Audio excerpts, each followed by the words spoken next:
RFI 4h en temps universel, il est 5h à Paris. Le journal, bonjour Jeanne Bartoli. Et bonjour Alexis et bonjour à tous. Dans ce journal, un accord technique arraché hier entre Londres et Bruxelles sur le Brexit. Mais ce n'est pas la fin des embûches. Le texte va maintenant devoir être validé par le Conseil des ministres et le Parlement britannique. On en parle avec Anastasia Becchio. Les écoles doivent rouvrir ce matin à Gaza. Un cessez-le-feu sous l'égide de l'Égypte a été trouvé in extremis après une nouvelle flambée de violence qui a fait 8 morts entre lundi et mardi. La France, un pays nationaliste rongé par le chômage, qui a un président impopulaire. Donald Trump pas tendre hier avec Paris et Emmanuel Macron dans une série de tweets. Toujours pas de réaction de l'Elysée. Reportage à suivre en RDC où une partie de l'électorat de l'opposition n'accepte pas la volte-face de Félix Tshisekedi et Vital Kamerhe. Et puis les sorties cinéma de la semaine avec le film tunisien Weldy, mon cher enfant de Mohamed Benatia qui sort aujourd'hui donc sur les écrans français. Après des semaines de négociations et de rumeurs, Londres et l'Union européenne sont donc parvenus hier à un accord qualifié de technique, à 5 mois maintenant de la date de sortie du Royaume-Uni de l'Union européenne. Mais le plus dur reste à faire pour Theresa May, faire entériner l'accord par son gouvernement avant un passage devant le Parlement britannique. Les précisions d'Anastasia Becchio. Tout au long de la soirée, les ministres de Theresa May ont défilé au 10 Downing Street. Ils se sont vus remettre le texte de l'accord avec pour consigne de l'étudier d'ici la réunion du cabinet ce mercredi après-midi. Les détails de l'accord n'ont pas été rendus publics, mais il y a eu quelques fuites dans les médias irlandais et britanniques. D'après la chaîne de télévision publique irlandaise RTE, la clause de sauvegarde qui doit garantir d'éviter tout retour à une frontière physique entre les deux Irlandes devrait prendre la forme d'un accord douanier temporaire pour l'ensemble du Royaume-Uni. Avec un parti conservateur divisé sur la question du Brexit, la partie est loin d'être gagnée pour la chef du gouvernement britannique. Et même si le texte franchit l'étape du Conseil des ministres, il faudra ensuite obtenir l'aval du Parlement britannique, où là aussi les débats sont vifs. Il suffirait que quelques députés conservateurs eurosceptiques et les unionistes nord-irlandais du DUP joignent leurs forces travaillistes pour faire échouer l'accord. L'ancien ministre des Affaires étrangères, le député conservateur Boris Johnson, l'a d'ores et déjà jugé inacceptable et a annoncé qu'il voterait contre. Et le Conseil des ministres britannique se réunira donc en début d'après-midi. Cet accord sur le Brexit qui est scruté également en Irlande. Le Premier ministre Leo Varadkar convoque ce matin une réunion extraordinaire de son gouvernement. Enfin, sachez que la livre britannique a repris des couleurs hier après avoir atteint lundi son plus bas niveau depuis juin 2017. Les armes se sont tues ces dernières heures à Gaza. Le mouvement du Hamas et les groupes armés palestiniens ont annoncé un cessez-le-feu à la manœuvre. L'Égypte qui a pesé de tout son poids pour mettre fin aux violences. Entre lundi et mardi, 460 roquettes ont été lancées et 160 sites gazaouis bombardés selon l'armée israélienne. Cette confrontation a fait 7 morts côté palestinien, 1 mort côté israélien. Ce regain de tension est intervenu au lendemain d'une incursion d'un commando israélien dans la bande de Gaza qui avait fait plusieurs victimes. Pour Ibrahim Al-Madoun, analyste politique proche du Hamas, cette opération a mis le feu aux poudres. Le Hamas était sous une forte pression populaire qui exigeait une réaction contre les Israéliens. Le Hamas n'avait pas réagi lorsque 3 enfants ont été tués la semaine d'avant et les Israéliens ont commis des massacres contre les participants à la marche du retour. Le Hamas était donc sous la pression de ses membres qui demandaient une réaction et qui n'étaient pas venus. Cette fois-ci, le Hamas n'était pas en mesure de ne pas réagir, particulièrement après le retour au calme. Le Hamas est un grand mouvement. Il y a beaucoup de courants en son sein. Mais la direction reste capable de les contrôler. Elle demeure au pouvoir. Il y a certes des différences dans les points de vue, mais il n'y a pas de division. Le Hamas est comme un État dans lequel il y a beaucoup de points de vue. Mais au final, c'est le bureau politique qui prend les décisions et le mouvement les appliquera.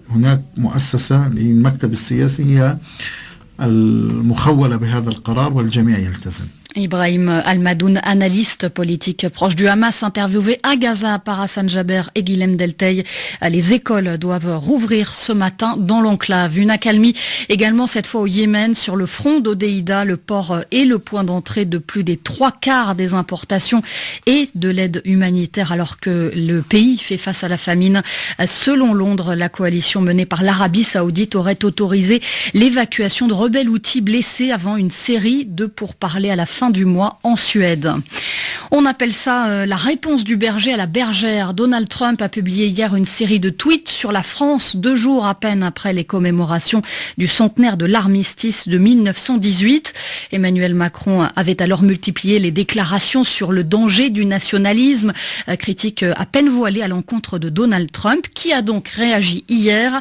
Et dans son viseur, il y a entre autres le vin, produit emblématique des exportations françaises. Donald Trump se plaint des taxes élevées qui sont appliquées en France sur les produits américains, alors que selon lui, les États-Unis appliquent des tarifs très bas sur les produits français. Et sur ce point, il a raison. Écoutez Grégory Vanel, professeur à l'école de management de Grenoble. Les taxes que subissent les produits agricoles américains dans l'Union européenne, parce que c'est une question qui est du ressort de l'Union européenne, elles sont de 11% dans l'agriculture, alors que l'inverse, les taxes que subissent les produits agricoles européens aux États-Unis sont seulement de 4,5%. Donc déjà, d'une manière générale, l'Union européenne taxe beaucoup plus les produits agricoles américains que l'inverse. Et il se trouve que dans le vin, les droits de douane appliqués au vin en provenance des États-Unis dans l'Union européenne sont à plus de 250% en moyenne. Il faut savoir que le poste des vins spiritueux français est un poste extrêmement excédentaire après l'industrie aéronautique. Et donc effectivement, il y aurait des conséquences extrêmement importantes pour les producteurs français de vins et spiritueux, en particulier de vins de cognac ou de vins de Bordeaux. Donald Trump, sa logique, c'est de menacer de taxer. Il a passé une très mauvaise semaine la semaine dernière avec les résultats de l'élection et il va insister de plus en plus sur sa politique commerciale pour montrer qu'il a des résultats en matière de politique économique. Donc, il s'attaque à chacun des déficits commerciaux qu'il juge illégitimes. Au passage, il n'a pas du tout compris la façon dont fonctionnent les Européens. C'est à la Commission européenne qu'il devrait s'adresser et pas au président français. Grégory Vanel, professeur à l'école de management de Grenoble, interrogé par Agnieszka Kumor. Enfin, Donald Trump qui a également ironisé sur l'occupation allemande de la France. Les Français ont commencé à apprendre l'allemand à Paris avant que les États-Unis n'arrivent.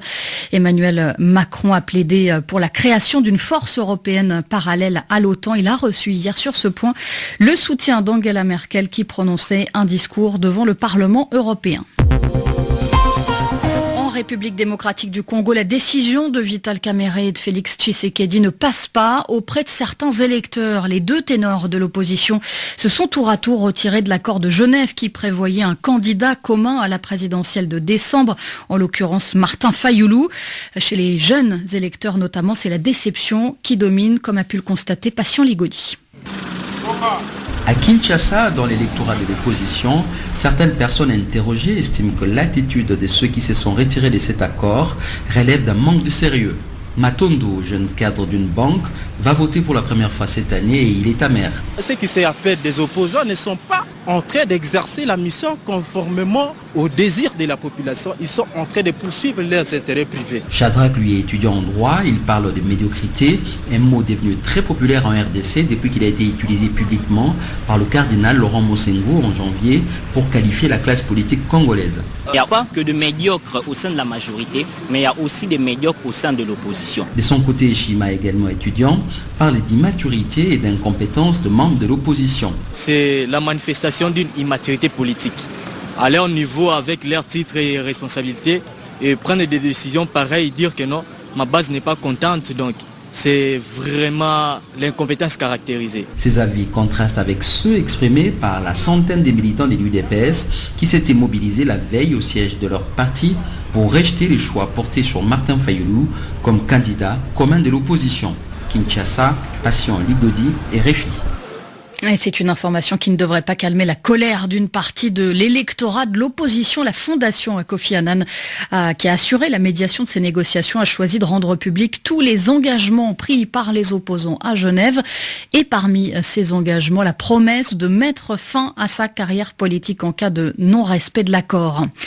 Nouveau rebondissement dans la crise politique qui secoue le Sri Lanka depuis le 26 octobre dernier. Le limogeage surprise du Premier ministre par le chef de l'État. La Cour suprême de Lille a annulé hier la dissolution du Parlement. Elle la juge anticonstitutionnelle, un camouflet pour le camp du président qui tente toujours d'imposer son candidat comme nouveau chef de gouvernement et espérait ainsi organiser des élections anticipées. Les précisions d'Eike Schmidt. Retour à la case départ dans cette bataille au sommet de l'État. Vendredi dernier, le président Maithripala Sirisena avait dissous le Parlement, un passage en force, stoppé net par la Cour suprême. Autre revers pour le président, l'élection anticipée n'aura pas lieu en janvier prochain. Dans un tribunal bandé et bouclé par des centaines de policiers, les juges ont ordonné la fin des préparatifs électoraux. Un casse-tête pour le chef d'État puisqu'il ne dispose pas de majorité dans l'Assemblée et se trouve donc dans l'impossibilité d'imposer son candidat Mahinda Rajapakse comme chef de gouvernement. Un candidat controversé puisque cet ex-numéro 1 de Lille aurait fait prospérer la corruption et accumuler les dettes, notamment en signant des accords avec la Chine pour la construction d'infrastructures. Les ennuis du président Sirisena réjouissent le troisième protagoniste de cette crise politique, Ranil Wickremesinghe. Le Premier ministre récemment limogé estime que le verdict de la Cour suprême est une victoire pour le peuple. Il s'accroche au pouvoir et espère obtenir gain de cause dans un éventuel vote de confiance au Parlement. À 5h11, à l'écoute des RFI aux États-Unis, c'est un procès hors norme, celui du plus grand baron de la drogue au monde, Joaquin Guzman, plus connu sous le nom d'El Chapo. Hier, il a fait face à ses juges pour la première fois. Ses avocats ont tapé fort dès le premier jour en annonçant que les deux derniers présidents mexicains, Enrique Peña Nieto et Felipe Calderón, avaient reçu des pots de vin de son cartel. Information immédiatement démentie par le Mexique. À New York, la correspondance de Marie Bourreau.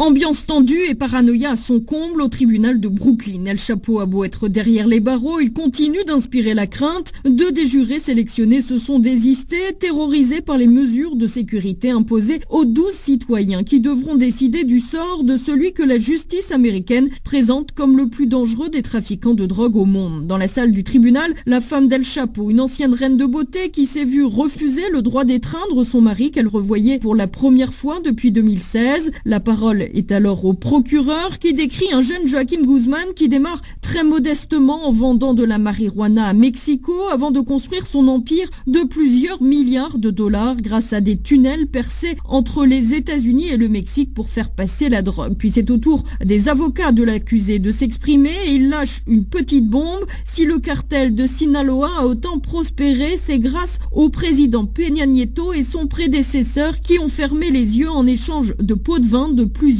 centaines de millions de dollars, assure-t-il.